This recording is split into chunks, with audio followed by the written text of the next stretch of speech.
모세의 생애를 우리가 3등분하면서 특별히 somebody, nobody, none이라는 그런 개념으로 어프로치했습니다.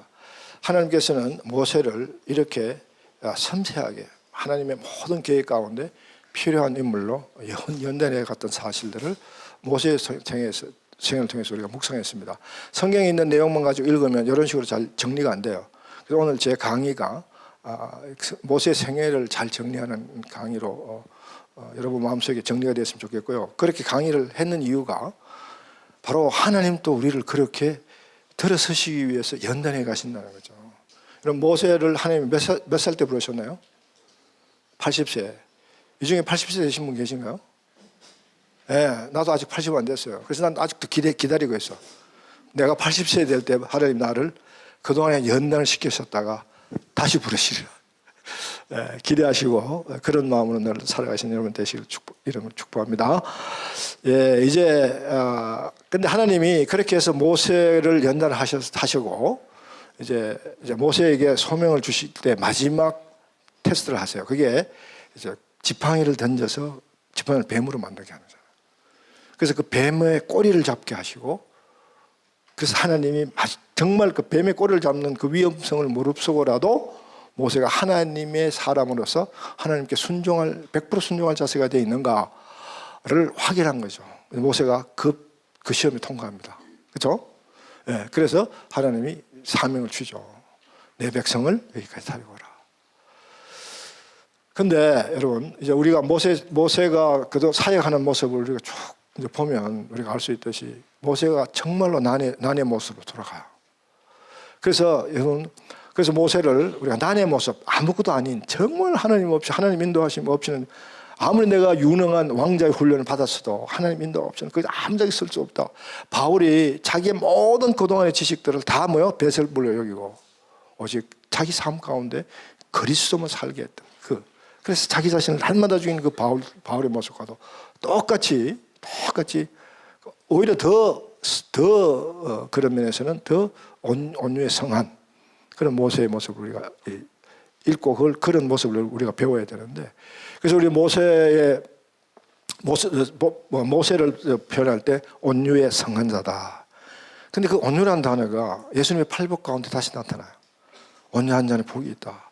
근데 많은 가운데 우리 온유를 병신되고 바보처럼 자기 주장도 없고 그냥 뭐라 그럴까요? 그렇게 되는 모습이 온유한 모습이다라고 오해한다고. 그렇지 않습니다.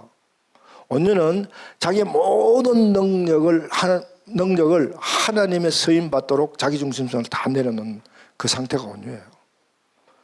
그러니까 뭐 하나라도 하나님 하고, 노아가 방주에 탈 때 타라 그러면 탔고, 지으라 그럴 때 지었고, 치수대로 지었고, 내려라 그럴 때 내렸지, 노아가 자기 마음대로 한 게 하나도 없잖아요.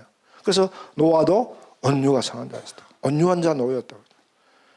예, 그게 바로 난의 모습입니다. 그랬을 때 이 모세가, 여러분 이제 모세가 사역하는 모습을 이제 출애굽을 읽어가면서 이제 우리 모세오경 나머지 부분을 다 읽어가면서 우리가 보게 될 텐데, 이 모세가요, 이스라엘 백성들이 얼마나 컴플레인합니까? 얼마나 불평을 많이 하는지요. 민수기를 가리켜서 이스라엘 백성들의 광야 불평기예요. 여러분, 이 신명기, 출애굽기 이 신의 선언약 이후부터요, 읽을 때 이스라엘 백성들이 얼마나 자주 하나님께 불평하는지 그 불평의 횟수를 세어보면 정말 재밌어요. 그 불평은 누구인데요? 모세에게 하는 거예요. 모세 잡아놓고 다 불평하고, 너가 우리가 죽을 데가 없어서 여기 끄집어내서 죽게 했느냐, 뭐 별소리 다 하잖아요. 그럴 때마다 여러분 모세의 태도를 잘 관찰하십시오. 모세가 한때는 애굽을 뒤흔드는 그런 막강한 세도를 가졌던 자였잖아요. 그때 모세가 I am somebody 그러고 그 달라서 어떻게 할 뻔했어요? 너가 어디라고 감히 내 인덕 불평해? 이렇게 반응했다면 어떻게 됐겠냐고요. 아직도 어린 젖먹는 같이 아무 질서의식도 없는 그런 노예에서 태어나 노예 상태를 벗어난 이스라엘 백성입니다. 그렇게 하면 그게 뭐가 이루어지겠냐? 안 이루어지죠. 예, 그러니까 하나님께서 그렇게 연단을 하셨는데, 그럴 때마다 모세는요, 여러분 잘 보세요. 그 불평을 다 듣고 하나님 댁 가요. 그리고 그 불평을 하나님께 다 쏟아놔요. 그러면서 하나님의 지시를 받습니다. 예, 그 많은 백성들의 불평을 다 그렇게 처지하고 딱 한 번 실수하죠. 예, 바위에게 명하여 물을 내라. 이게 여호와의 말씀이에요. 근데 모세가 열을 너무너무 받아가지고 그때 모세 혈기가 한번 딱 그때 한번 모세가 선바디로 돌아가고 그래서 바위를 칩니다. 그 결과가 됐나요? 예, 가나안에 들어간 특권을 잃어버리잖아요. 잘 명심해 주십시오. 예, 그런 그 모세 그에게 여러분 이제 이스라엘 백성들을 바로의 압제에서 구출해서 이제 여기까지 돌아온 귀중한 사명을 준 모세에게 하나님은 하다못해 소총 한 자리도 안 줘요. 그때 그 바로는 그때 당시에 최강국이었었잖아요. 예? 그런 최강국의 그 국가를 상대로 해서 소위 말하는 해방 구출 작전, 그 국가적인 상황으로 보면 이거 엄청난 사건입니다. 엄청난 전쟁적 상황이라고요. 그런 일을 수행하러 가는 모세에게 하나님은 소총 한 자로도 안 줘. 미사일, 탱크 이런 거 하나도 없어요. 우리 예수님 생애를 공부할 때도 우리 그 비슷한 얘기가 나오는데 예수님이 이 땅에 사역하면서 하시면서 내노라 하는 인물 한 명 세우지 않았다는 거예요, 여러분. 하나님은 그런 게 필요하죠. 하나님 스스로 당신의 방법대로 하시기 때문에 그래요. 우리는 거기에 순종만 하면 돼요. 바로 그 모세가 그런 상태로 갔잖아요.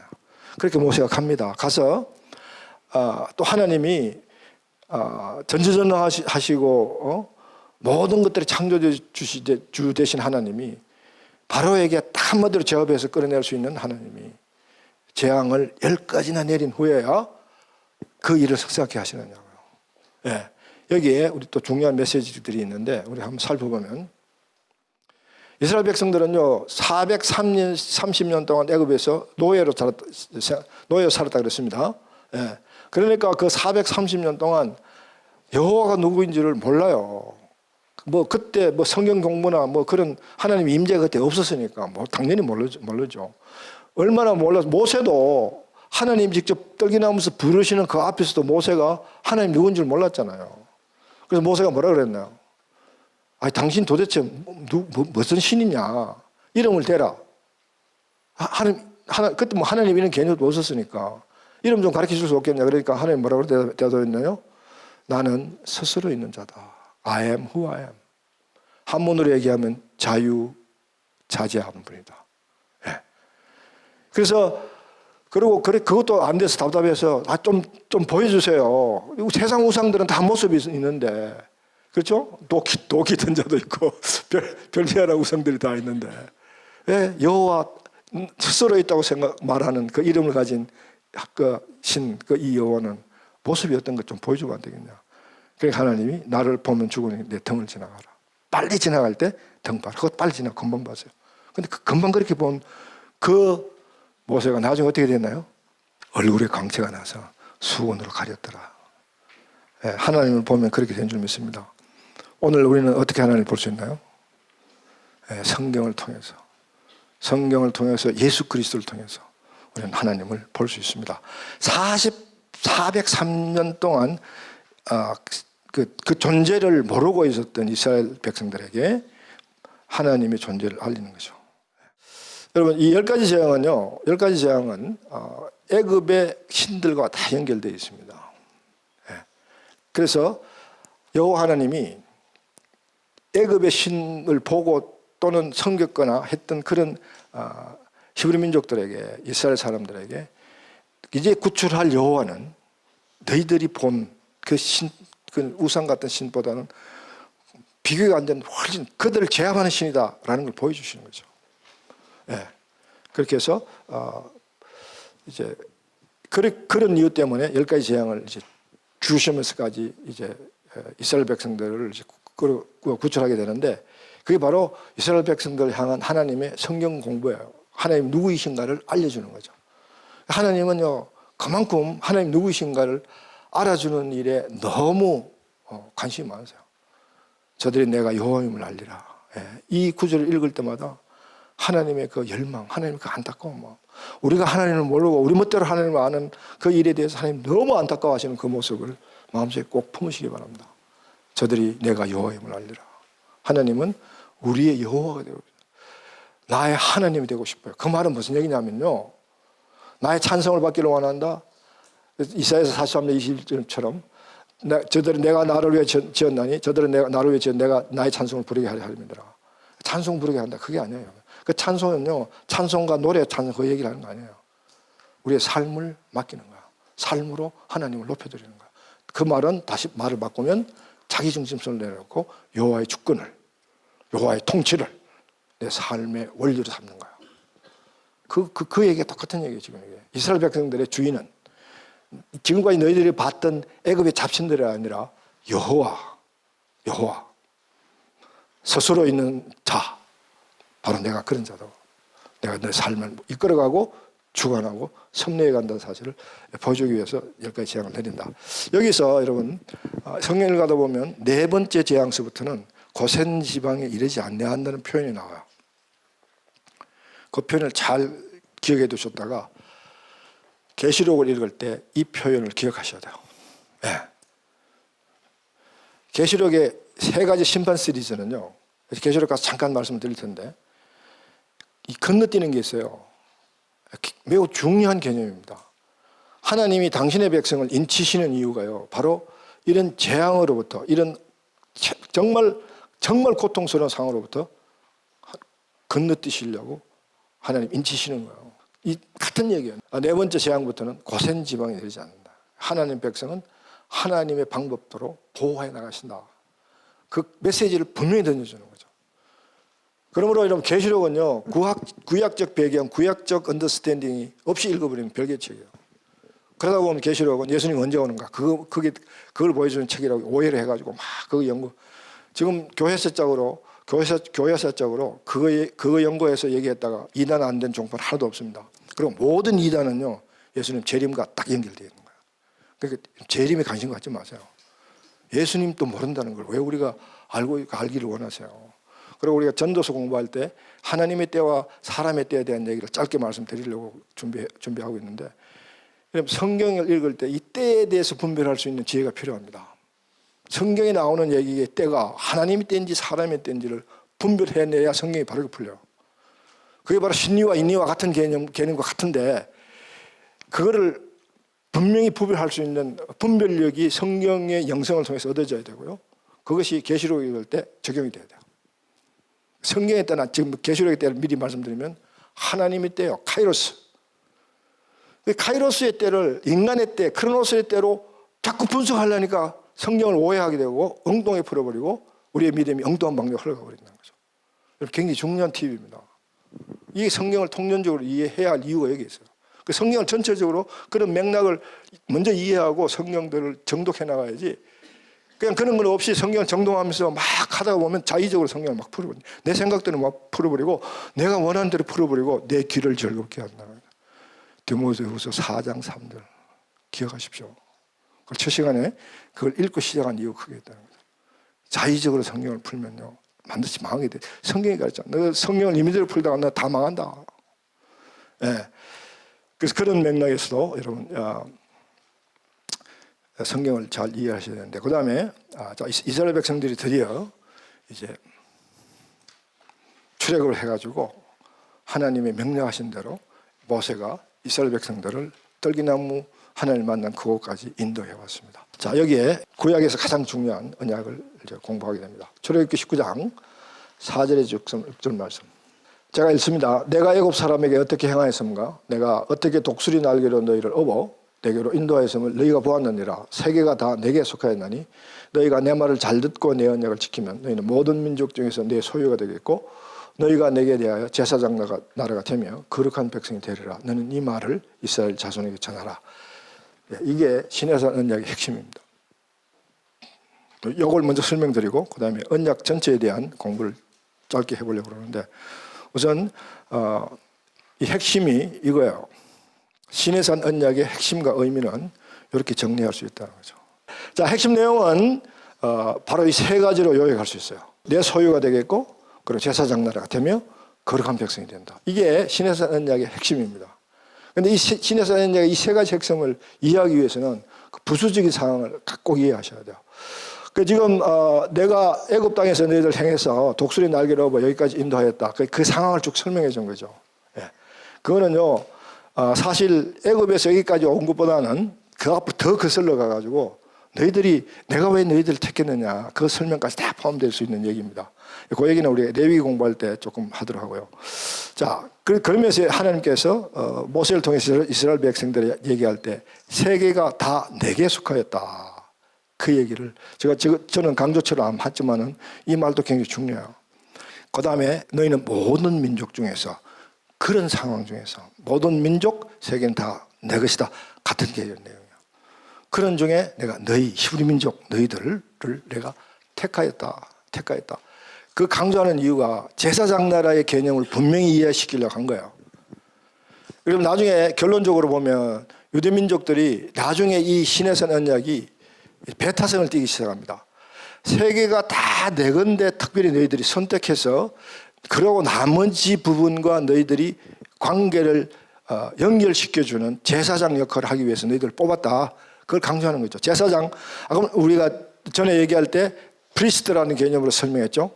프리스트라는 개념은 브리치, 다리, 하나님과 세상을 연결시켜주는 다리 역할을 한다. 그걸 크리스천들이 하나님 부르심 받은 자들이 이스라엘 백성들이 그걸 하게 되었다 그 말이에요. 지금 시내 산에서 언약을 맺는 가장 큰 이유가 이제 그런 일을 하기 위해서 히브리 민족을 불러서 이스라엘로 정하시고 하나님과의 이제 관계를 맺는다는 거죠. 그런데 이스라엘 백성들이 그걸 점점점 배타적으로 이해해요. 자기들 구원을만 위해서 자기를 택했다라고 배타적으로 이해하고 나머지는 다 이스라엘 구원을 위해 불쏘시개 역할을 한다. 그런 생각으로 이제 변질하기 시작하죠. 그 모습이 여러분 요나서에 나타납니다. 요나가 니느웨에 가서 그 니느웨 백성의 죄로부터 그 구원을 회개하는 해서 구원을 시키는 일을 네가 하라고 니느웨로 하나님이 요나를 보낼 때 요나가 왜 그걸 안 가고 다시스로 간지 아시죠? 구원은 이스라엘 백성들에게만 있는데 니느웨 백성 그들은 오히려 이스라엘 백성이 적이잖아요. 그 적임에도 불구하고 하나님이 그렇게 얘기한 걸 요나는 배타적 선택의식 때문에 이해를 못한 거죠. 그래서 도망가려고 해요. 그런데 하나님은 그 도망간 걸 인정하고 너희 생각이 맞다 그러고 그걸 내버려 뒀나요? 아니죠. 아닙니다. 이 문제가 나중에 여러분 예수님이 이 선한 사마리아 비유를 주시면서 누가 내 이웃이냐라고 질문을 던질 때 아주 중요한 도전을 던집니다. 사마리아인이 너 이웃이다. 왜 사마리아인을 등장시켰을까? 그리고 사마리아인이 너 이웃이란 말의 의미가 뭐냐? 그건 마지막 날 강의하겠습니다. 지금 얘기하고 다 들으면 다른 얘기 못하니까. 그래서 하나님이 제사장 나라가 되어서 이제 하나님의 그 나라를 세워나가는 이 원대한 구속의 역사를 핵심적이고도 리더적인 역할을 감당하게 된다 그 얘기야. 그래서 그러기 위해서 너희들이 거룩한 백성이 되어야 된다. 거룩하다 뭐라고 그랬다고요? 구별. 굉장히 중요한 겁니다. 거룩한 백성이 되어야 된다. 그래서 이 세 가지의 조건을 갖게 되는데 여기 보세요. 여러분 조금 설명했죠. 제사장 나라가 된다는 말은 이 대사, 엠바스터, 하나님 나라의 대사의 역할을 하게 된다 하는 것에 그 핵심적인 얘기가 있습니다. 그런데 이제 하나님이 이렇게 언약을 맺으시고 그렇게 해서 이제 다른 구절에 가면 그래서 너는 내 백성이 되고 나는 너희 하나님이 된다. 이제 백성과 하나님의 관계, 군신의 관계를 맺습니다. 자, 여러분 여기에서 우리가 기억해둘 것은 이제 좀 성경의 흐름이 아브라함 족장 시대는요 하나님의 임재가 족장에게 나타났어요. 개인적으로 나타난다는 거죠. 또는 가문적으로 나타난다. 이제는 하나님의 임재가 이제 공동체적으로 큰 국가라는 큰 공동체적으로 나타납니다. 그러기 위해서 이제 언약을 맺으시고 그렇기 때문에 나중에 이제 성막을 짓게 되는 그런 상황까지 가게 되는데 여러분 그래서 이 언약을 주실 때 하나님이 조건을 다세요. 아브라함 언약을 맺을 때는 조건이 하나도 없어요. 땅을 주고 자손을 주겠다는데 아브라함 너가 이렇게 해야 될 일이 있어. 너가 이렇게 하면 내가 너를 통해서 땅을 주고 또 자손을 줄 것이다 라는 그런 전제 조건이 달아오지 않습니다. 그래서 여러분 잠시 여기 갔다가 다시 이 부분 돌아올 텐데, 성경을 이해하는데 매우 중요한 부분인데, 성경 전 구약, 특히 구약은 언약으로 구성되어 있다 그랬습니다. 그래서 여러분 그 언약을 이해하기 위해서는 첫째, 여러분들이 언약의 종류를 이해를 해야 돼요. 언약은 행위 언약과 은혜 언약으로 구성되어 있습니다. 은혜 언약은 뭐고 행위 언약은 뭔가, 그거를 여러분들이 이해를 하셔야 돼요. 은혜 언약은 그야말로 은혜로 이루어지는 언약이겠죠. 그렇죠? 은혜로 이루어진다. 은혜는 뭐라고요? 우리가 아무것도 안 해도 오는 거. 그게 은혜잖아요. 하나님만 하시는 거야. 그래서 이 은혜 언약에 해당되는 약속은요, 그 언약, 그 약속이 지켜지기 위해서 우리가 해야 할 게 아무도 없어요. 하나님만 하세요. 그래서 그 은혜 언약에 해당되는 언약을 우리는 창조 언약, 노아의 언약, 아브라함 언약, 그리고 다윗 언약과 새 언약으로 구성되어 있다. 이 다 구약에 나오는 언약입니다. 예. 다윗 언약과 새 언약은 사실 같은 개념의 언약인데, 이제 그것들이 변질돼 가니까 새롭게 갱신시켜주기 위해서 에스겔서에 나오는, 그러니까 우리 가슴 속에 새겨진 언약. 예. 그 예수 그리스도를 다 예언하는 언약인데, 그런 언약들을 얘기하는 거고. 그다음에 행위 언약은요. 행위 언약은 그 약속 지킴에 있어서 인간이 해야 할 조건이 따라붙는 언약이에요. 하나님만 일방적으로 그 언약을 이루기 위해서 하나님만 일방적으로 약속을 지키는 게 아니라 오히려 우리 쪽에서 지켜야 할 일들이 더 강조되는, 그렇게 해야만 그 약속이 성립되는 그런 언약을 얘기하는 건데, 딱 두 가지가 있습니다. 신의 언약과 선악과 언약. 선악과 언약이 왜 행위 언약이 될까요?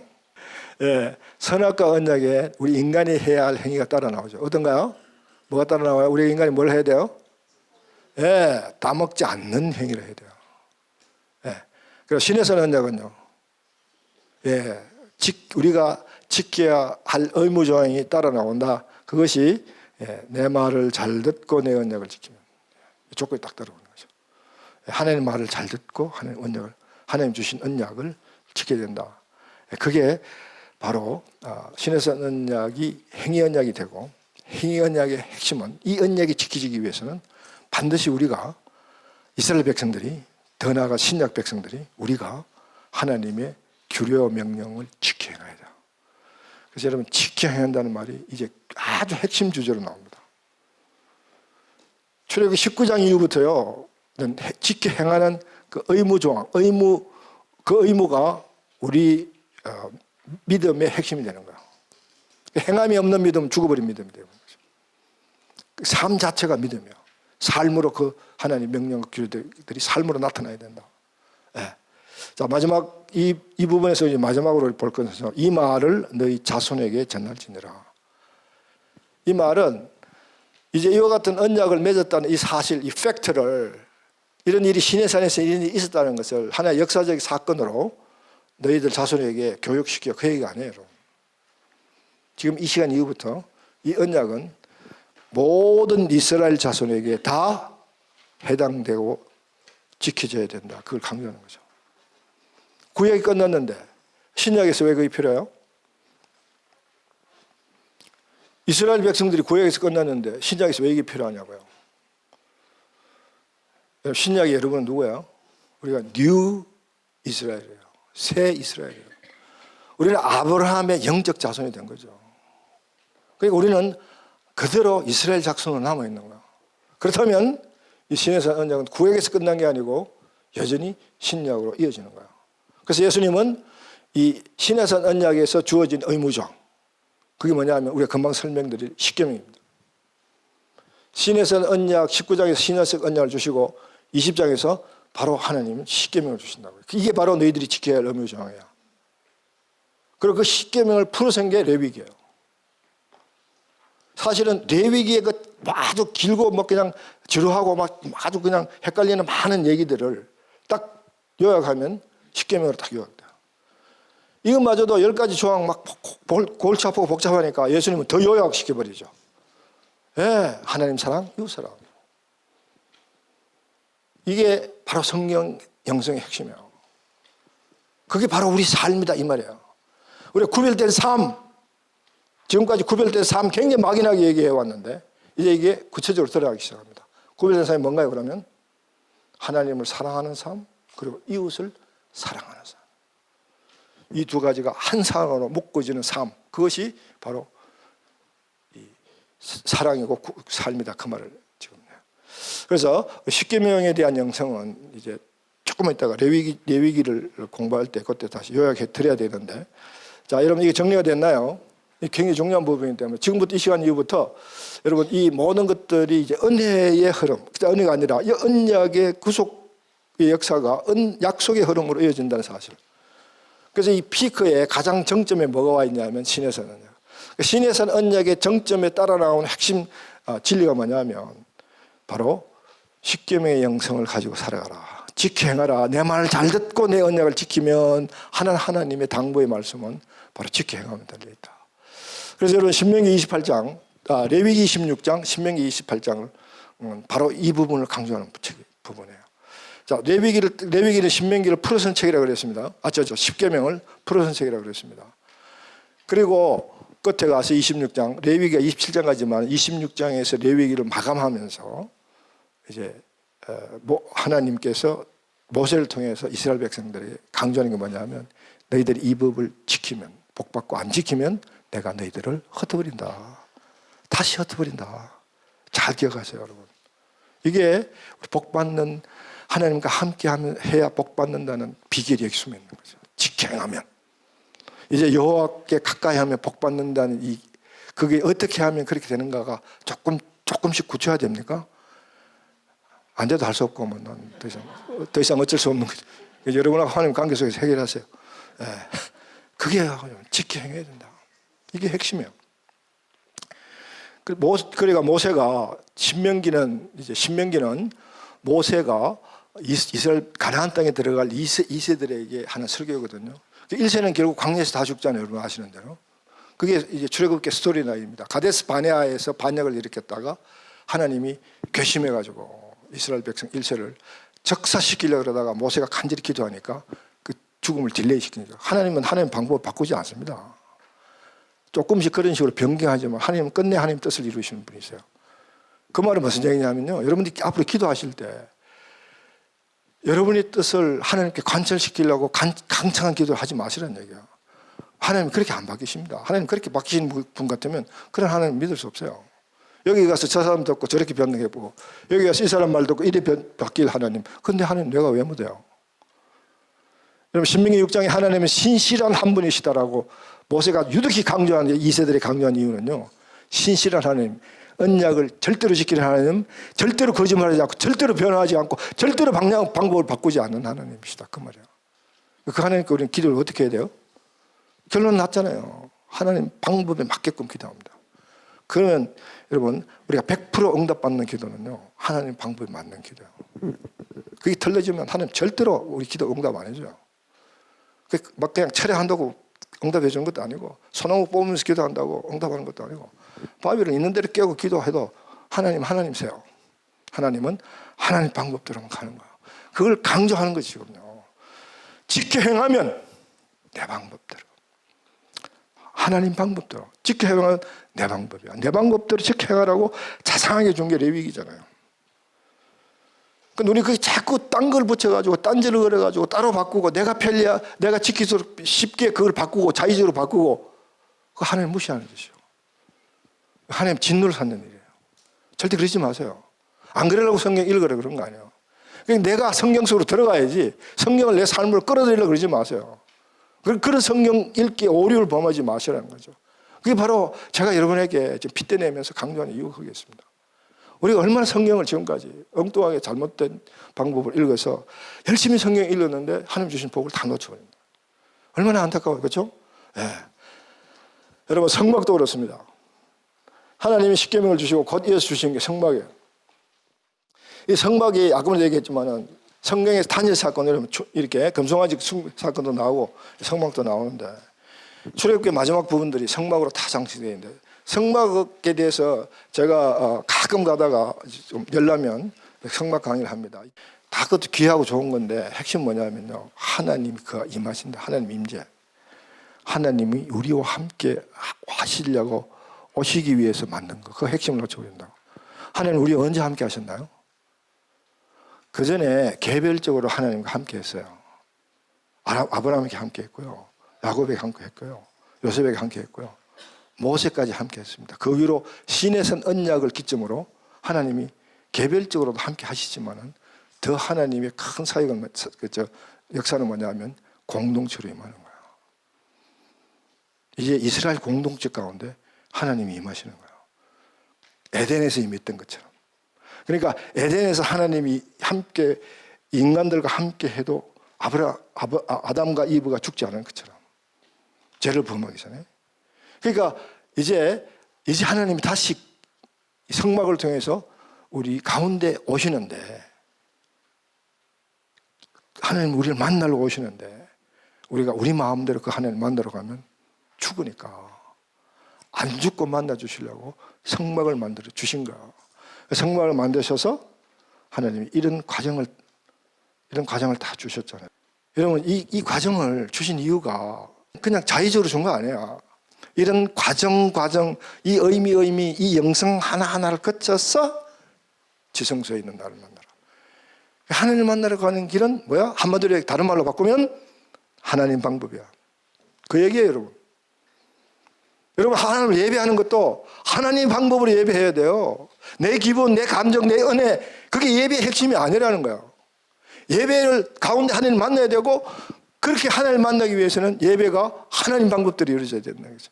그러려면 그 예배가 하나님 방법대로 이루어지는 예배를 우리는 어디서 배워야 되나요? 레위기의 제사 정신으로부터 나와야 된다는 거죠. 레위기의 제사 제도는 지금 없어졌어요. 그러나 그 제사가 갖는 예배적 정신은 성경의 메시지 속에 고스란히 남아있다는 사실을 깨달으셔야 돼요.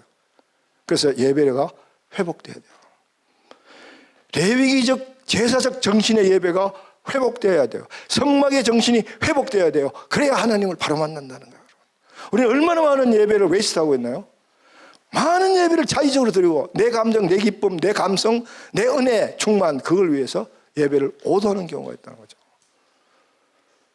저는 그런 문제를 비판하고 평가하고 싶지 않습니다, 여러분. 그러나 성경이 말하는 얘기, 성경이 하나님을 만나게 하는 그 방법, 성경이 가르쳐주는 얘기, 메시지가 뭐냐? 우리는 예배를 드리면서 예배 가운데 하나님을 만나야 된다고 누차 막 강조하고, 그리고 또 하나님을 만나기를 원하고 하나님을 만나러 예배를 드립니다.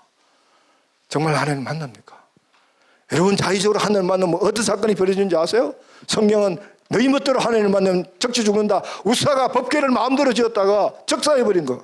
왜 그랬나요? 다윗이 법궤를 옮기다가 왜 우사가 죽어야 돼요? 법궤가 땅에 떨어지는 상황인데 그걸 당연히 받쳐주는 게 당연하고, 그러면 오히려 상을 받아야 되는데 왜 우사가 적사해버렸나요?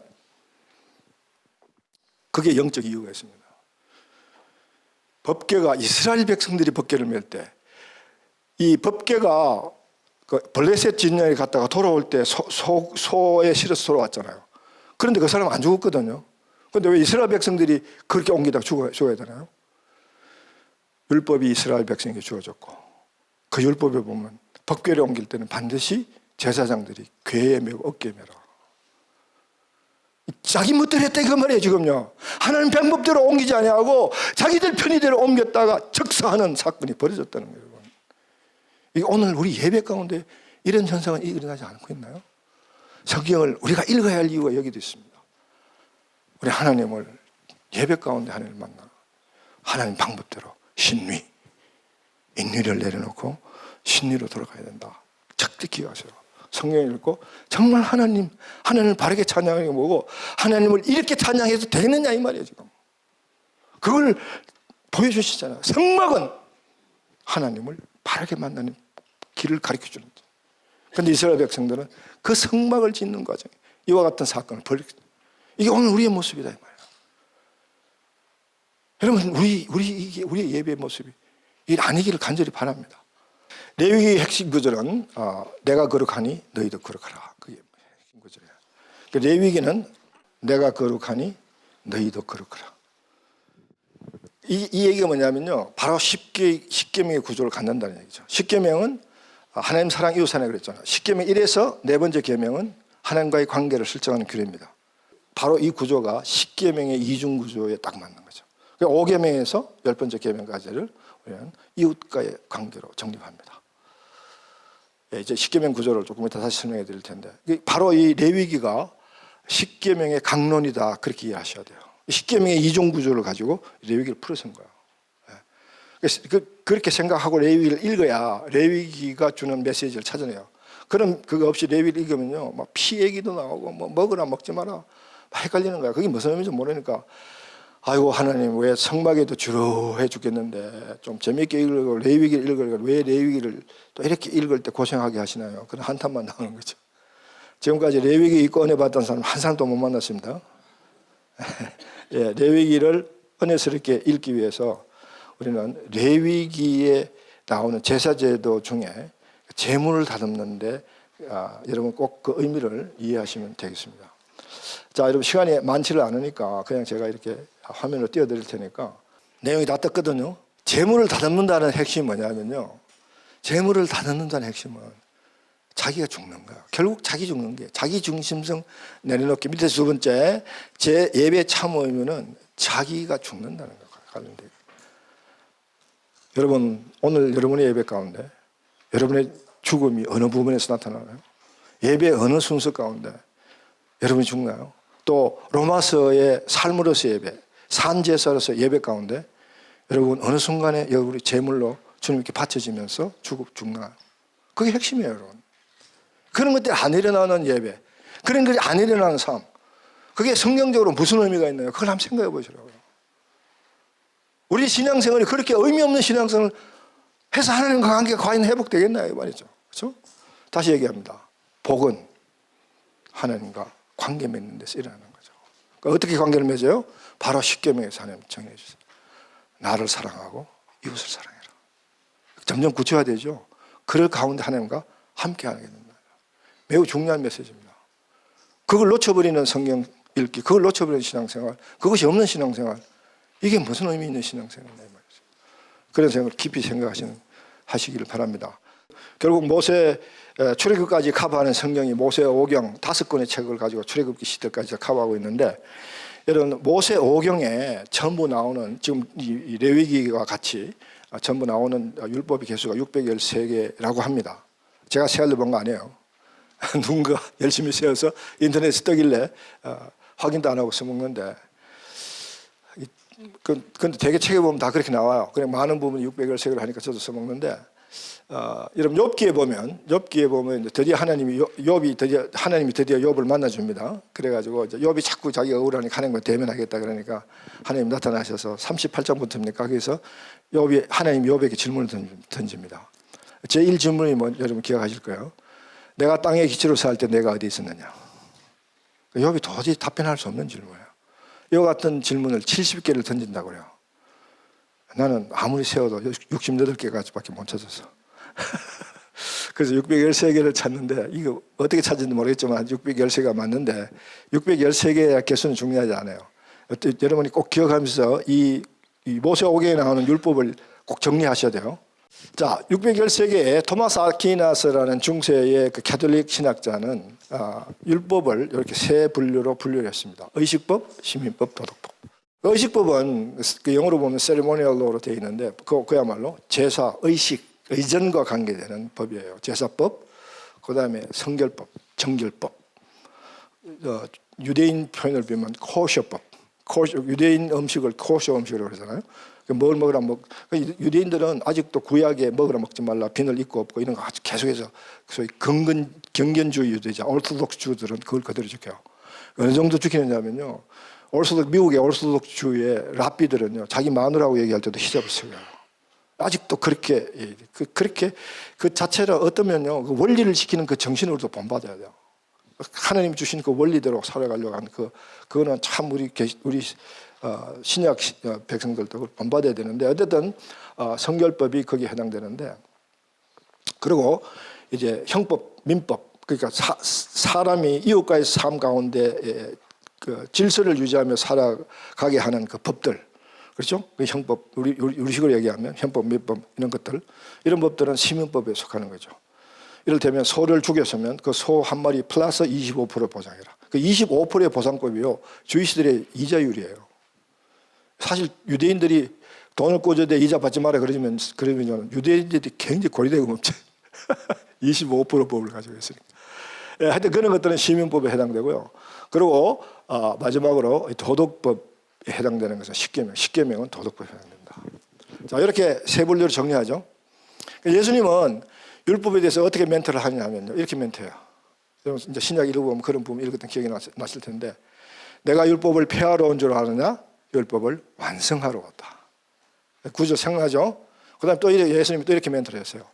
천하가 없어질지라도 율법의 1.1획도 없어지지 않는다. 대표적으로 이 두 가지 멘트를 하셨는데, 이 멘트와 지금 이 세 가지 분류를 연결해서 여러분 이 구약의 율법을 정리하셔야 돼요. 그래야 혼란이 안 생깁니다.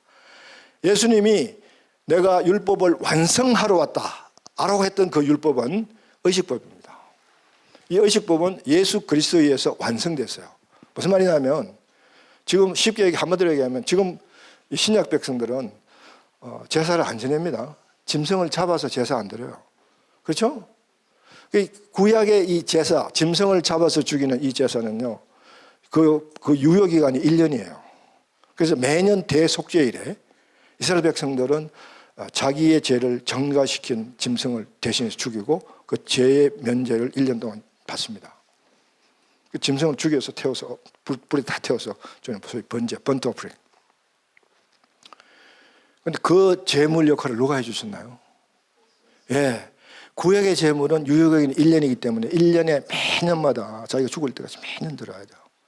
그런데 예수님은 어떻게? 영단번, 딱 한 번에 영원히 제물이 되어주셨다.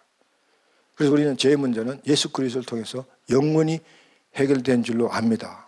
여러분 믿습니까? 그게 여러분의 구원의 확신이에요. 그게 징의적 구원의 확신입니다. 그러므로 신약 백성들이 구약에 드리는 그 예배 제도가 멋있어 보여가지고 그걸 오늘날 우리가 드리자 그래가지고 드리면 어떻게 돼요? 예, 안 되죠. 교회를 바비큐 시설을 해가지고 매일 바비큐 할 수 없잖아. 그러면 주변 사람들이 매일 들고 올라가 그 당장 폐쇄 조치가 내려지죠. 그냥 얼마나 감사해요. 예수님이 그걸 다 해결해 주셨으니까. 오늘날 예수님이 그런 거 해결 안 해주시고 완성하지 아니하시고 구약 제도를 그대로 드려 그러고 가셔서 막 큰일 나잖아요. 이 예배가 얼마나 혼란스러워. 너무 감사한 일이죠. 성결법 먹으라 먹지 마라 언제 해결됐나요? 고넬료 사건 기억하세요? 베드로와 고넬료 사건 가운데 하나님이 베드로에게 뭐라 그랬잖아. 내가 정하다고 한 음식을 왜 너희들이 네가 마음대로 정하느냐. 안 먹어도 돼요? 필요 없습니다. 하면 안 돼요. 성경이 그렇게 결정돼요. 예수님이 완성했기 때문에 지금 우리는 하면 안 돼요, 여러분. 그게 좋아서 여러분들이 건강상 하는 건 괜찮아요. 하나님 관계 가운데, 신학 가운데 그럴 필요 없다고. 절대로 제물로 제사를 드리면 안 돼요. 그런데 기억할 것은 여러분 제사 제도가 주는 그 제사 정신, 그건 꼭 기억하셔야 돼요. 자기를 죽인다. 예배 가운데 내가 죽는다는 그 정신은 꼭 살아있어야 된다. 꼭 기억하시기 바랍니다. 이 시민법은요, 그 시대의 문화를 반영해서 그 시대의 질서를 위해서 언제나 그 문화에 따라서 변화될 수 있는 법이기 때문에 성경 구약이 정의는 그대로 지킬 필요는 없어요. 그래서 예수님은 이 법 여기에 대해서는 언급을 안 하셨다고. 여기에 대한 멘트는 없어요. 그러므로 우리는 이 민법, 형법 이런 시민법에 해당되는 것은 그 시대에 맞춰서 변화를 두고 지키면 된다. 그렇게 해석하게 되는 거죠. 기억하십시오. 예를 들면 사형제도가 성경적이냐 아니냐 하는 걸 가지고 논할 필요는 없다고 생각합니다. 성경에 보면 사형제도를 강화했다가 또 사형제도를 또 피하게 해주는 그런 것도 있습니다. 도피성. 그리고 우상숭배한 자, 박수무당을 접한 자는 돌로 쳐 죽이라. 사형을 강하게 했다가 또 억울하게 죽여서 구약의 형법의 집행은 동태복수법이잖아요. 눈은 눈으로, 이는 이로. 그러니까 죽으면 죽음으로 갚아야 돼. 억울하게 죽였던 고의로 죽였던 간에 죽으면 이제 결과적으로. 그러나 고의로 죽였다고 해서 그걸 죽음으로 되갚으면 얼마나 억울해요. 그죠? 그래서 도피성을 줘서 피하게 하시잖아요. 자, 마지막으로 예수님이 1.1획도 없어지지 아니한다고 분명히 딱 못 박은 법은 십계명입니다. 왜냐하면 하나님 사랑, 이웃 사랑은 하나님이 구속의 역사를 완성할 때까지 없어져서는 절대로 안 되는 우리의 삶의 핵심이기 때문에. 우리 삶의 핵심이에요. 여러분이, 우리는요, 성경을 읽거나 말거나, 성경을 아무리 읽어도, 또 성경을 아무리 안 읽어도, 우리의 삶의 핵심은 하나님 사랑, 이웃 사랑이에요. 근데 그걸 제대로 하나님 방법대로 하려니까 성경을 읽는다. 성경을 읽어서 하나님이 주시는 방법, 하나님 주신 방법대로 우리가 지켜나가야 된다. 십계명. 이거는 여러분 이제 이 십계명은요, 백보자 심판에 하나님 우리를 심판하실 때, 결산하실 때 하나님의 판단 기준이 되시는 거죠. 여러분 어떻게 하나님을 사랑했고, 여러분 어떻게 이웃을 사랑했는가가 하나님 우리를 판별하는 판별 기준이 된다.